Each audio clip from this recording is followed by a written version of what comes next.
सभी को नमस्कार। एक बार पुनः स्वागत है आपका हमारे YouTube चैनल पर। तो डियर स्टूडेंट, इस वीडियो में हम अध्ययन करने वाले हैं कक्षा 6-7 की जो हिंदी विषय की लेटेस्ट प्रवाह कार्य पुस्तिका 2023 की इसके कार्यपत्रक संख्या 81 से लेकर के 85 तक का इस वीडियो में संपूर्ण सॉल्यूशन हम करेंगे। तो डियर स्टूडेंट, शुरू करते हैं। देखते हैं सबसे पहले कार्यपत्र 81 का सॉल्यूशन। यहाँ पर एक गद्यांश दे रखा है, गद्यांश को पढ़ करके नीचे प्रश्नों के उत्तर देने हैं। तो इस गद्यांश को आपको अच्छे से पढ़ना है। हम इसके प्रश्नोत्तर देखते हैं। तो 1 नंबर प्रश्न है, सलाम वालेकुम कहा जाता है यहाँ पर टैक्सी ड्राइवर ने। वे तीनों एक दूसरे का मुंह ताकती रह गई, क्यों? क्योंकि वे जूले जूले का मतलब से नहीं समझे थी। अगला है प्रश्न 3, टैक्सी रवाना हुई थी श्रीनगर से। अगला है प्रश्न संख्या 4, जब हम एक दूसरे से मिलने पर अभिवादन करते हैं, आपके यहाँ पर स्थानीय भाषा में एक दूसरे से मिलने पर अभिवादन क्या करते हैं? तो यहाँ पर राम राम तथा जय श्री कृष्ण। आप भी अपनी इच्छा अनुसार जो अभिवादन करते हैं वो लिख सकते हैं। अगला है 5 नंबर प्रश्न, निम्नलिखित का मिलान कीजिए। तो यहाँ पर नमस्ते, झूले झूले, वृक्ष, पेड़, वायुयान, हवाई जहाज, सहेलियाँ, सखियाँ। नेक्स्ट है अगला प्रश्न संख्या 6, पता करके लिखिए अन्य भाषाओं में लोग अभिवादन कैसे करते हैं। तो यहाँ पर अन्य भाषाओं में जैसे नमस्कार, राधे राधे, जय श्री कृष्ण, जय श्री राधे, गुड मॉर्निंग, खमा गणे, सत श्री अकाल, इस प्रकार आपको लिखना है। नेक्स्ट है 7 नंबर प्रश्न, नए शब्द बनाएं। लद्दाख का लद्दाखी, कश्मीर का होगा कश्मीरी, महाराष्ट्र का महाराष्ट्रियन या मराठी, राजस्थान का राजस्थानी। अगला है प्रिय विद्यार्थियों, कार्यपत्रक 82 का सॉल्यूशन। तो यहाँ पर एक कहानी दे रखी, कहानी को पढ़ना है, पढ़ करके उत्तर देने। तो यहाँ पर इसे अच्छी तरह से आप पढ़िएगा कहानी को। हम इसके जो प्रश्न हैं उनको देखते हैं। 1 नंबर प्रश्न है, तीनों ने दौरा करने का फैसला लिया। पास वाली इमारतों का, पुल के नीचे आधार दिया था ईंटों का। भावेश शाम होने से पहले किसके घर पहुँच गया था? तो अनिल और पंकज के घर पहुँच गया था। नेक्स्ट प्रश्न है जो, ईंटों के भट्टे में क्या क्या काम हो रहा था? तो कोई ईंट बना रहा था, कोई भट्टे में डाल रहा था, कोई मिट्टी ला रहा था और कोई गूंथ रहा था।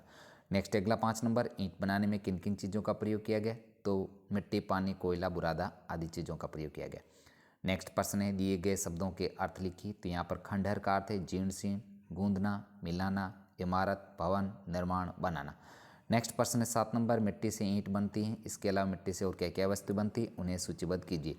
तो मिट्टी से मटका है, खिलौने हैं, गुलदान है, दीपक, कुल्हड़, बर्तन, फूलदान, कलश तथा सुराही आदि से बनते हैं। नेक्स्ट है कार्यपत्रक 83 का सॉल्यूशन। यहाँ पर एक कविता दी गई है, कविता में जो रिक्त स्थान दे रखे हैं उसको भर करके एक मज़ेदार कविता बननी है आपको, और यहाँ पर कहानी का रूपांतरण भी लिखना है। तो यहाँ पर जैसे आपको रिक्त स्थान में भरना है, आलू और प्याज खाई, यहाँ प्याज आएगा। खाया सारा मसाला, तेल सारा पी डाला, चाय मांगते सब भाई, फिर भी खूब खाया। आगे है, सबने मुंह में आग लगाई, समझ न आई तेरी लीला, खाई तुमने चटनी। इस प्रकार इसको जो पूर्ति करनी है कविता की। अब इसका जो कहानी का रूपांतरण आपको हिंदी शब्दों में लिखना है। तो समोसे भाई, आपका आकार तिकोना होता है, फिर भी आलू प्याज मसाले सब खा लिया। आपका मुंह छोटा सा है, पूरा तेल पी लिया। लोगों ने आपको गर्मा गर्म खाया, फिर भी लोग गरम गरम चाय मांग रहे हैं। आप सबके गर्म लगते हैं, फिर भी लोगों ने खूब खाया। सबके लोगों के मुंह में मिर्च लग रही थी, फिर भी आपको लोग खा रहे थे। आपकी ये लीला कोई नहीं समझ पा सकता। चटनी के साथ तेल खाते हैं, तुरंत पच जाते हैं, तिकोने भाई समोसे हो। तो इस प्रकार इसको पूर्ण करना है। आगे है यहाँ पर एक और कहानी, जो इस कविता को पूर्ण करना है और कहानी का रूपांतर लिखना है। तो खीर कटोरे भर आई, सब्जी खाई कटोरी भर के, और यहाँ पर भरपेट। अब इसका करना है, लाला खाना खाने बैठा तो उसने 20 कचौरी, 30 पूड़ी, 21 दही बड़े, 3 बार रबड़ी, खीर, कटोरे भर के सब्जी आदि खा ली। और सब खाकर जब खड़े हुए तो बोले मुझे भरपेट नहीं खिलाया, भूखा ही रह गया। इस प्रकार इस कार्यपत्र को आपको पूर्ण करना है। आगे है कार्यपत्र 84 का सॉल्यूशन। तो यहाँ पर 1 नंबर प्रश्न है जो, उचित क्रिया शब्दों के से वाक्यों को पूरा कीजिए। तो भैया आप मुझे जन्मदिन पर क्या देना की जगह हो जाएगा दोगे। रोहित जोर जोर से हंसने लगा, यहाँ पर हंसना दे रखा है, हंसने हो जाएगा। विपिन कहानी पढ़ना का पढ़ रहा था। आराध्य सीढ़ियों से कूदना का कूद हो जाएगा, और आंधी पेड़ टूटना टूट हो जाएगा। इस प्रकार इसको पूर्ण करना है। नेक्स्ट है 2 नंबर, उचित क्रिया विशेषण का प्रयोग करके वाक्य को पुनः लिखिए।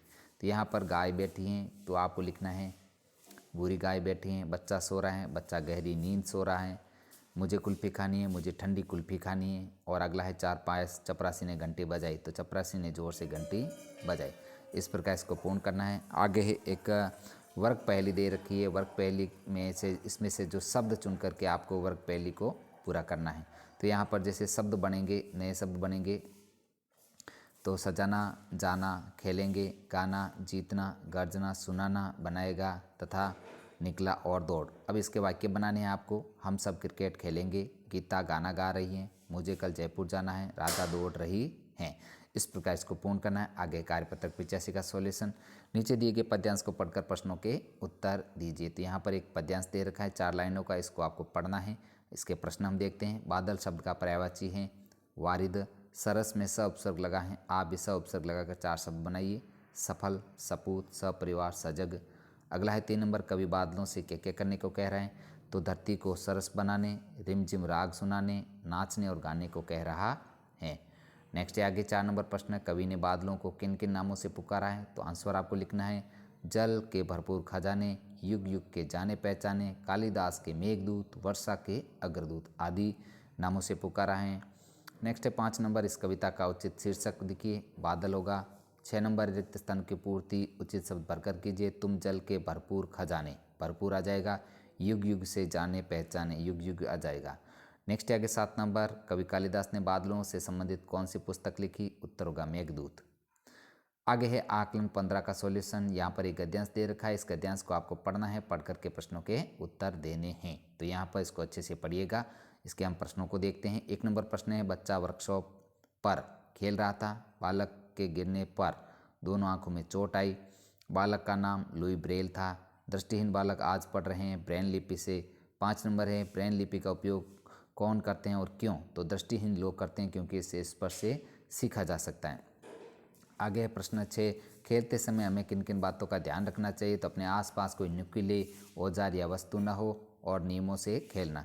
नेक्स्ट है बहुवचन लिखिए, लाख का हो जाएगा लाखों, अक्षर का हो जाएगा अक्षरों। नए शब्द बनाने, लिख का लिखावट, दृष्टि का दृष्टिहीन।